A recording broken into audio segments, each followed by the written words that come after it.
Senior Rabbi Jonathan Wittenberg, live from Jerusalem.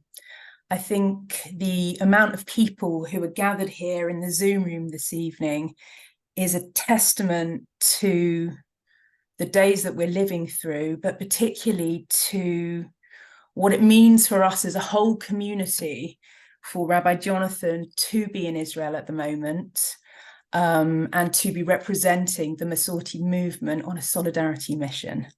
We're really pleased to be able to broadcast this and to share with you and to explore with Jonathan a little bit about his experiences in Israel over the last few days, at this really, really important time for Jews globally, and for Israel. So, Rabbi Jonathan, welcome. Thank you. I know it's very late in Israel. It's 11:30 p.m. and I know you've been really busy. But just before we sort of get into it, just tell us a little bit about who did you go with to Israel, and actually what moved you to go and to be part of this. So thank you, and thank you to everybody for joining. And I just appreciate the deep sense of concern for Israel and for the challenges of the time we are living through at the moment. I'm going to speak just personally. I'm not an expert on the news or on what's happening around, or on anything. I'm just going to speak about personal impressions, and please, they are just that, and take them, leave them. So I was invited by Masorti Olami, the worldwide Masorti Communities Organization, to come on a solidarity mission for Masorti leaders. It turned out that a lot of people wanted to come, and they only have taken people who are leaders of organizations. So because of being senior rabbi in Britain and having a position in Masorti Europe, I was enabled to come. I want to thank Masorti Olami, the colleagues here who arranged an extraordinarily complex and full few days. I participated in some. I did a lot of my own things because I'm more of, I'd like to listen one-to-one to people than go with a group person. I also want to say that I've known some remarkable colleagues working under terrific stress in Israel before, but I met many more, and I particularly had the opportunity to meet some of the women who are serving here as rabbis, and my heart goes out to them, and the more we can be in solidarity, the better. I came because it's beyond question. I wanted to be in solidarity with our people, with the Jewish people at this time of trouble. I wanted to be among friends and people who said, will you come, will you be with me? It's a very minimal thing to do, but it was immensely important. And I'm very, very, very glad that I've come. And it's been a prayerful and deeply thoughtful, very disturbing and painful time. And I just begin with that line from Psalm 23, which I heard sung so movingly at what's become called Kikar HaShvuim, the square for the hostages in central Tel Aviv. Gam ki elech begetzal mavet lo irara ki ata imadi. Even though I walk through the valley of the shadow of death, I shall fear no evil, for you are with me. I also came to be able to report back, to be able to think more deeply, to see what this feels like, not from abroad, but from within Israel itself. One of the things you said to me, as we've spoken this week while you've been away, is the difference in realities, the reality in the UK that we've been dealing with for the last 5 weeks versus the reality in Israel.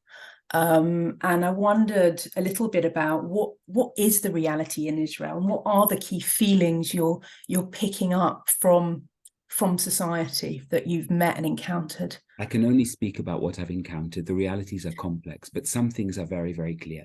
First of all, the comment we met with President Herzog and his wife, and she put it very clearly. The date in Israel today is the 7th of October. That day has not passed. People here, most people, are still in the middle of the trauma of that day, which is still, the horrors of it are still being uncovered. Israel yesterday, the Ministry of Defense, I think, released a very shocking video to 200 foreign journalists. People are still finding out and still hearing stories. As somebody put it, we're not talking about post-traumatic, we're talking about in-traumatic right now. And I think that needs to be made very, very clear. I'm sure that's not difficult to appreciate. The other thing is a profound sense of solidarity with the hostages. Pictures are everywhere. It's primary, and I think whatever the war was originally called, it's now seen very much as a war to free the hostages. And please God, they return safely to their homes and to their desperate families. I met with families of hostages, had a chance to listen to some of them at length. So that deep sense of being in a trauma and concern, and also solidarity. Just about everybody here has got their husband, their child in the army, in Miluim, many in Gaza, so that constant anxiety for their well-being. People can't tell you where their children necessarily are. It's very, very immediate. The anguish is palpable, and of course one feels deeply with people in that. But I'll also mention one particular conversation I had. I mean, there have been many moving conversations. I've spent my time listening to different people. With Iris Andror-Bondi, he's been the person who grew up in kind of settler community, changed his attitudes completely, and translates the work of Abraham Joshua Heschel into English. And we talked about the number of ways, and this came up in different conversations, in which a sense of confidence or trust has been broken. Most obviously, there's the political system. Last night, I went to a gathering for the Shloshim, the 30 days outside the Knesset. It was full of pain. A bereaved parent spoke, family of hostages spoke, but it was also full of anger.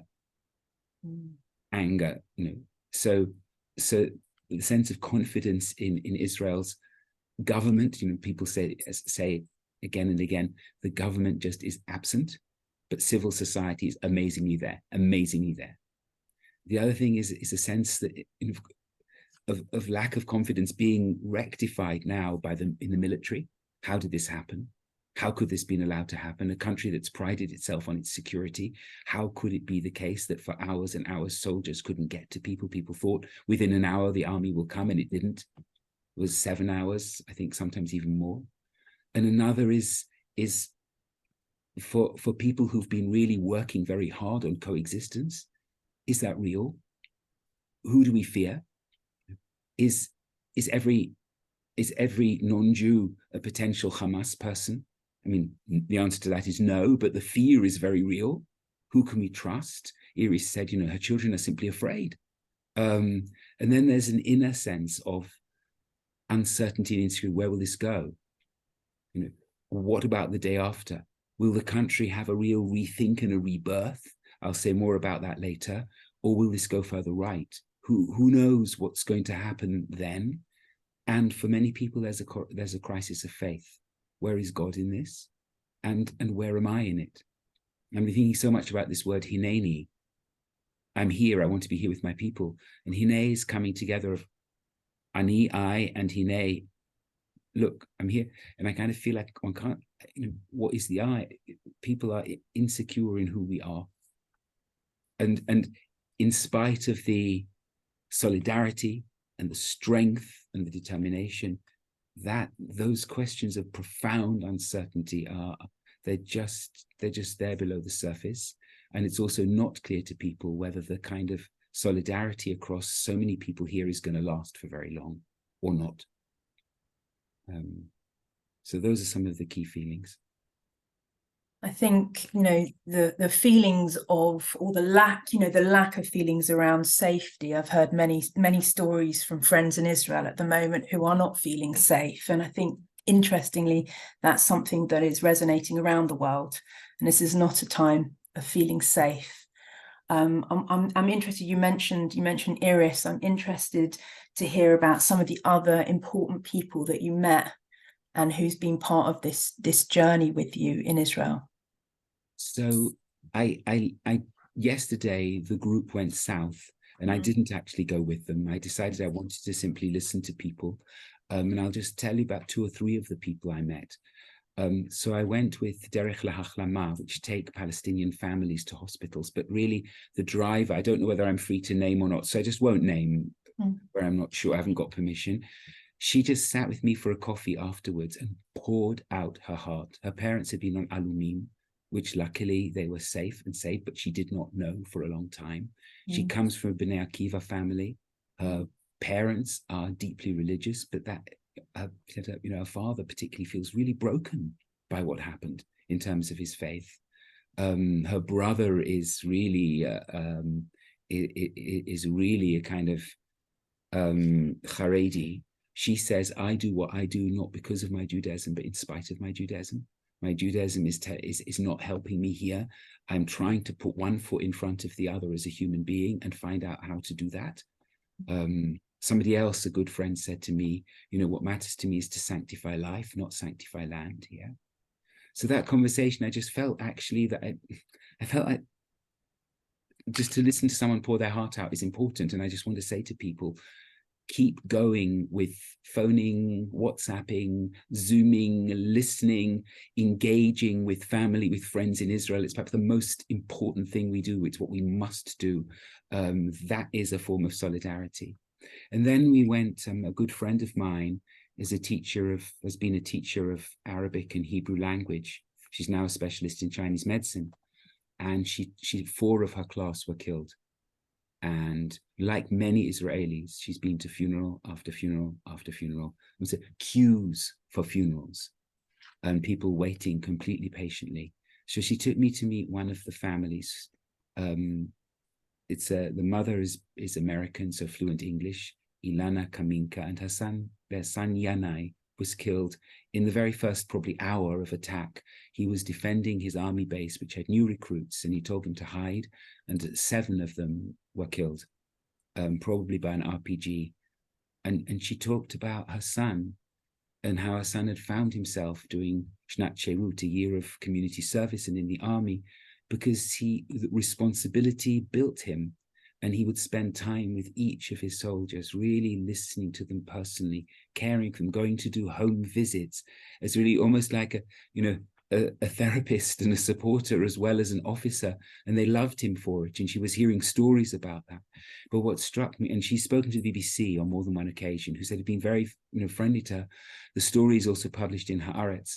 And she said she's very willing to speak to our community.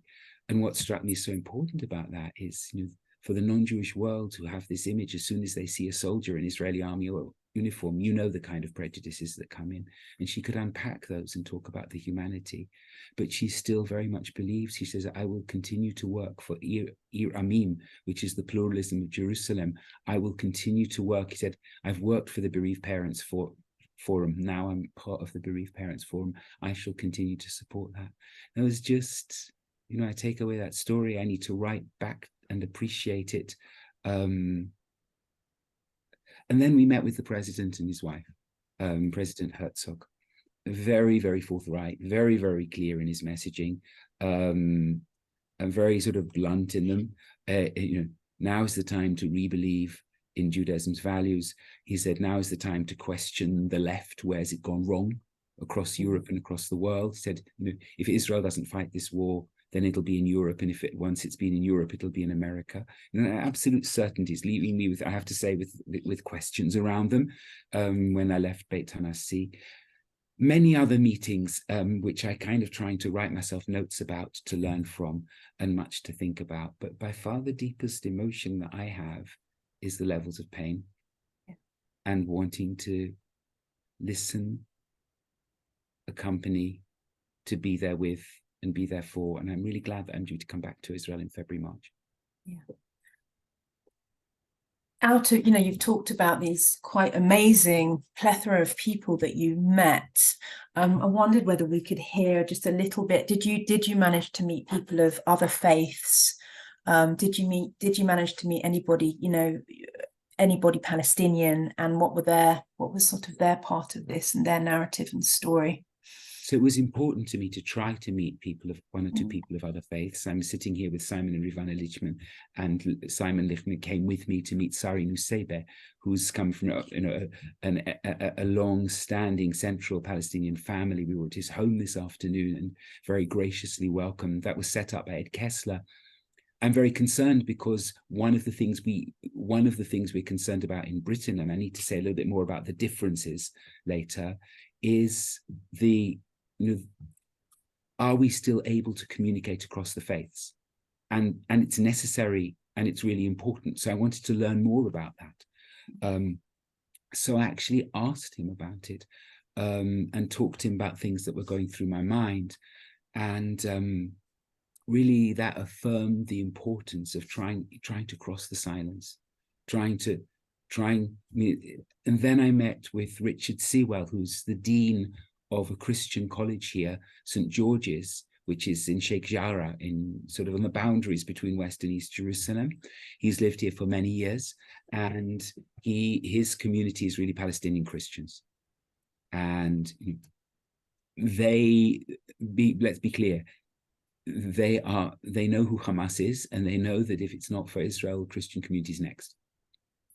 But obviously they want an equality for Palestinians. And we talked about that, and he said, look, there's no point at this juncture of talking about our narratives and our stories. They differ. But what we can say is, you're in pain. And as a human being, I feel for you in your pain. It may not be an identical pain, but it's a related pain. And I feel for you in your sense of aloneness. And it seems to me we need to begin to dare more to say those things in Britain across some of the silences. And one of the things in my mind when I come back is to try and enable for people in workplaces, it applies in Britain, it applies elsewhere, where the sense now the Jews sit separately and the Muslims sit separately and people aren't talking, and this feeling nobody greeted me, nobody's asked me, to see how can we cross that silence? How can we cross that silence?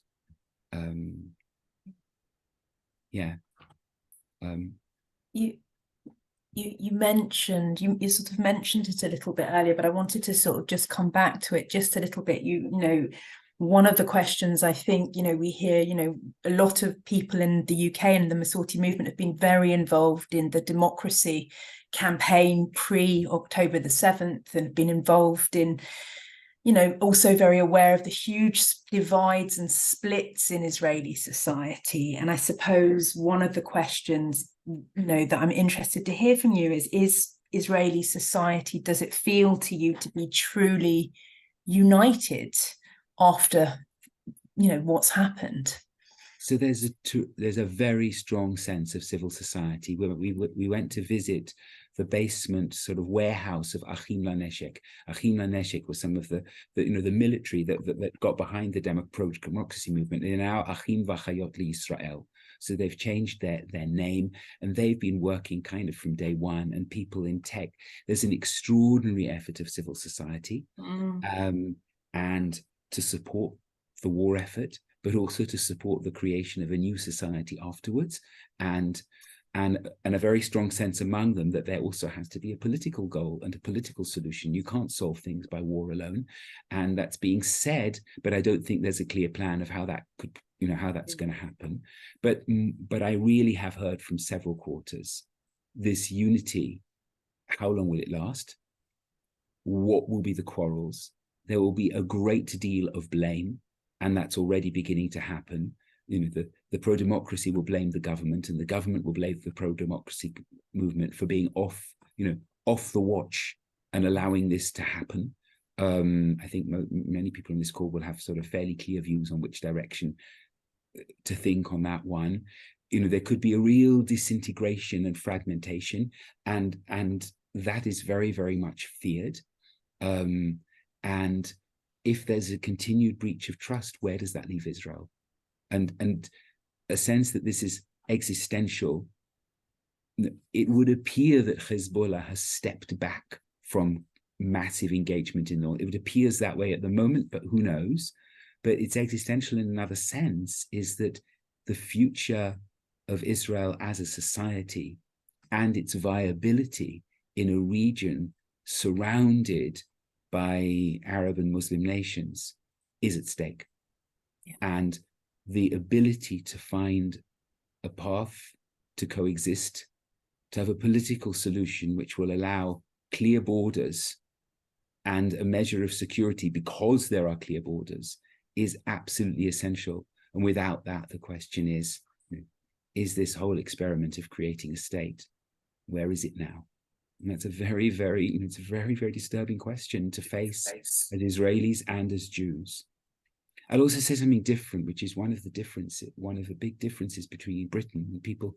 I was asked to facilitate a session today on this at the Conservative Yeshiva, that central institution of Jewish learning for us, which more of us should go to and which I really love, and which is led by Rabbi Joel Levy, who's a terrific and great friend.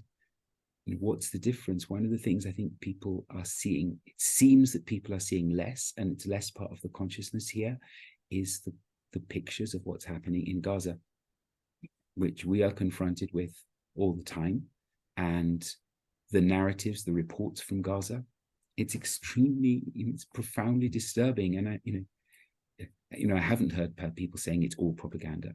There is a question how much of it's true, but I'm convinced that far more is true than we should possibly be comfortable with, and that raises massive moral questions. And the words going around, I know that people are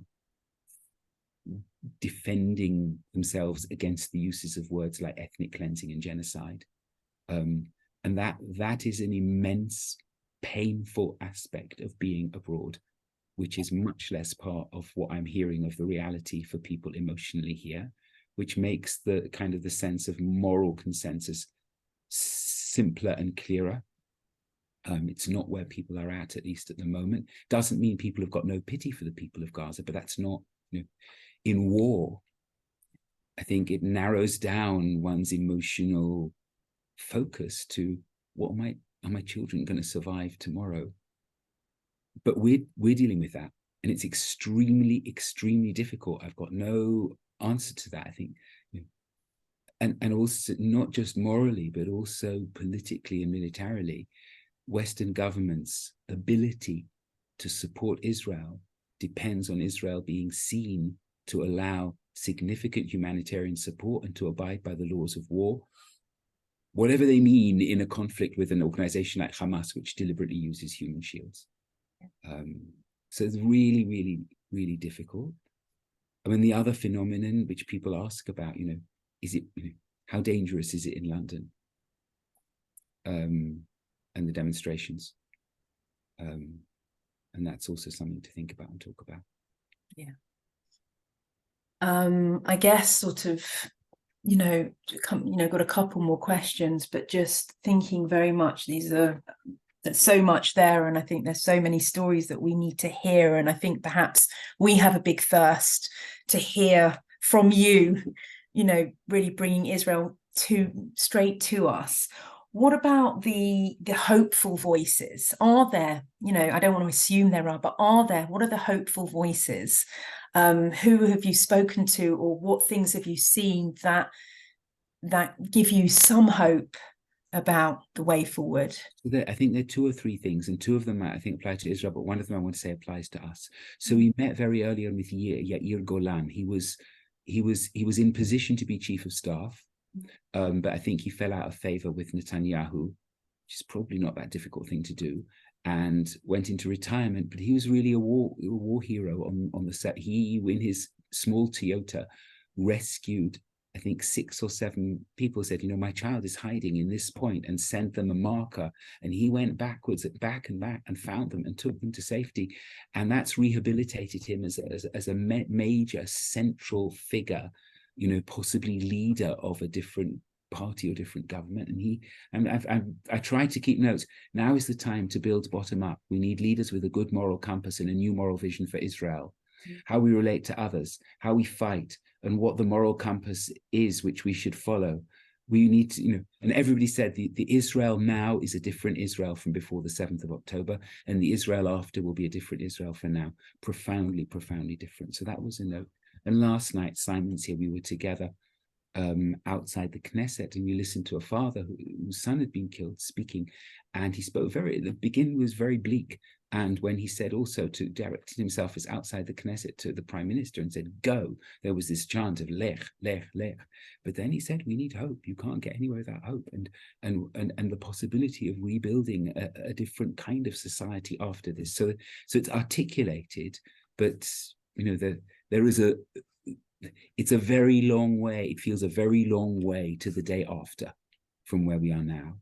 What I want to say for us is that there is a need for volunteers. And as it becomes in certain parts safer, then that will grow. And picking crops. People are in Miluim, so they're not able. Rabbi Joel's wife was picking cauliflowers today near in the center of the country. Down in the south, people are going to look after cows. Animals can't just be left, to find stray pets. The fields haven't been planted and they haven't been watered. So what is there to harvest? And things in greenhouses are being sort of sold, so that there's an economic and there's an ecological and there's a human. All of these are huge costs. And one of the things I'm looking to, particularly with the big community in North London, is to engage with the rebuilding, be it of a moshav or a kibbutz, and be a party to that, because this is not just about money. It's about shared vision. It's about volunteering. It's about a real partnership. And there's I think the very solidarity itself is a form of hope. I also need to say there's some bleak things. I met with Arik Asherman, who spends his time protecting Palestinian communities on the West Bank. He was attacked today. He said, I've got a few bashes on my head. I said, how'd you get them? He said, from a rifle butt. So, he's got more courage than anybody else I know. And he's saying, that is ethnic cleansing. Driving, the settlers really doing things while the world's back is turned, and really Palestinian communities are fleeing, and they may not come back. And it's not safe for them, and they're very frightened. They're very, very frightened. And that's something it's very difficult to speak up about that at the moment. But he was saying you have to speak up about it, because it undermines Israel's moral case, and it undermines the opportunity for a political solution. So that was the opposite of hopeful, but the hopeful things lie in what one can contribute. Yeah. I'm sort of finally coming into sort of our last moments. I guess you sort of began to talk about what can we do? What can we do in the UK? You mentioned volunteering and the opening up of volunteering. We know, and I think the community has been incredible in giving support, financial support where it can, and fundraising and all sorts of efforts. I guess the other question, as well as supporting Israel, is what can we do?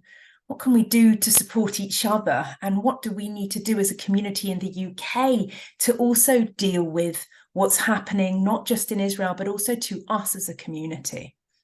I mean, those are really difficult questions. I know that right now there's a group I can see online who've been Sing for Israel. I think community, appropriate gatherings of all kinds, keeping to our Torah, those are our core strengths as community.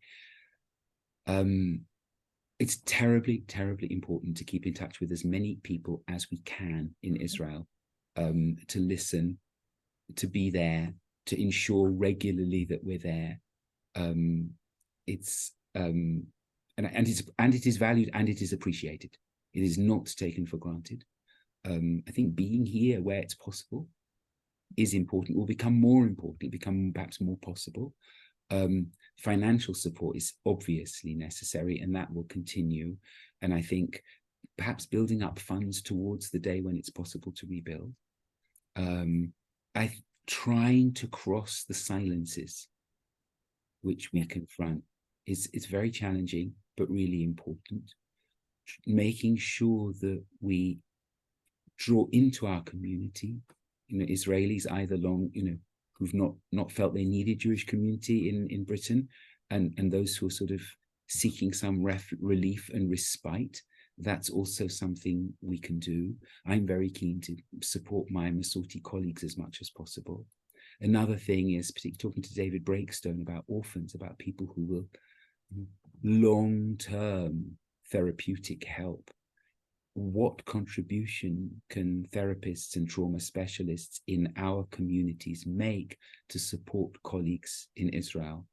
There's no doubt that there will be a lot of opportunity to engage.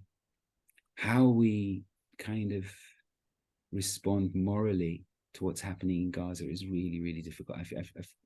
I feel constantly torn, constantly conflicted about it. I hear people say, we've tried everything else, and actually fighting against Hamas is inevitable. And I think, I'm not here to. I know nothing to critique that. That's understood even by people really on the left.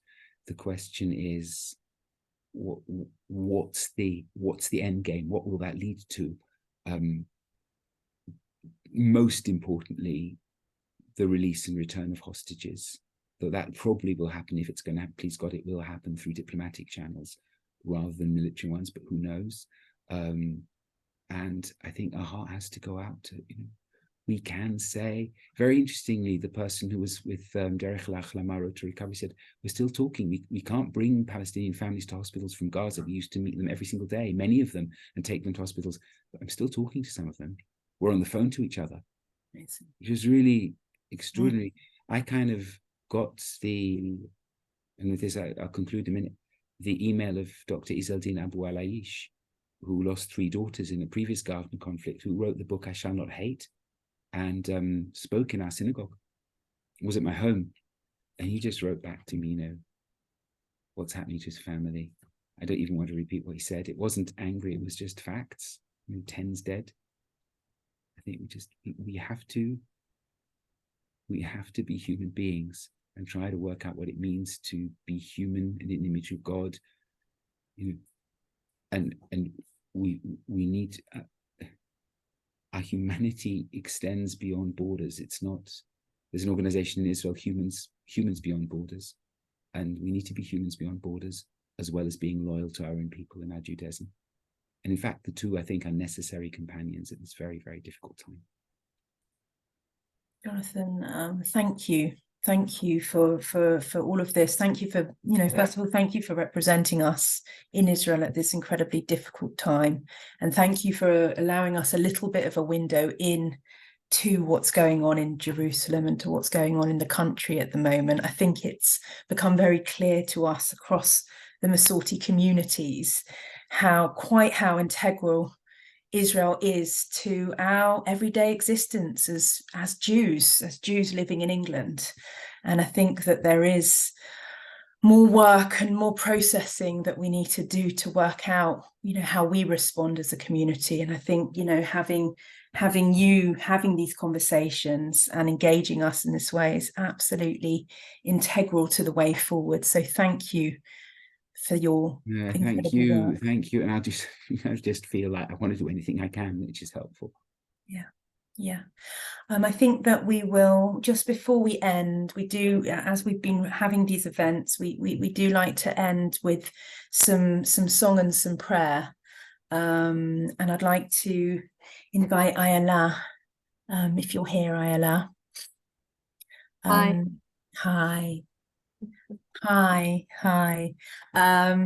To lead us in 2 songs, a Sinai followed by Hatikva, and please feel free to join along at home. Thank you.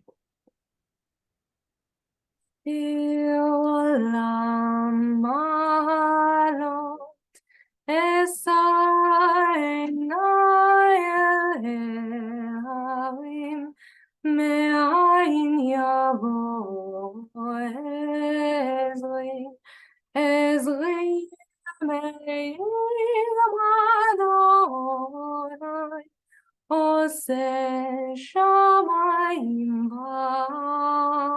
וארץ אל ייתן למות רגלך אל ינום שומרך הנה לא ינום ולא יישן שומר ישראל. Adonai shomerecha, Adonai tzilcha al yad yaminecha, Yomam hashemesh lo yakeka, ve'yareach balayla. Adonai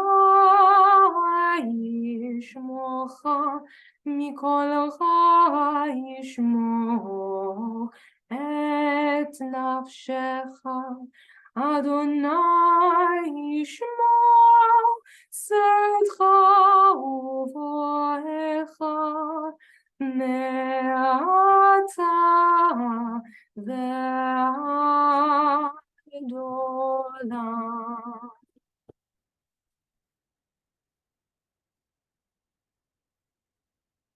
Kol od balev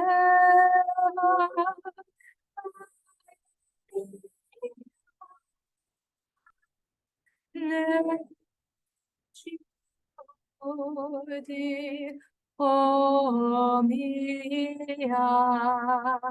ulefatem yitzvah adim Zion, Sophia,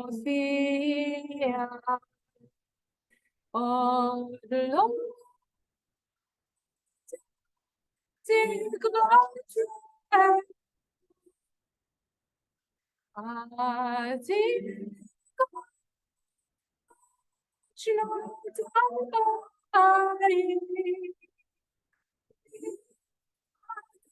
Hofshi be'atzenu et Zion Yerushalayim liyotam Hofshi be'atzenu et Zion Yerushalayim.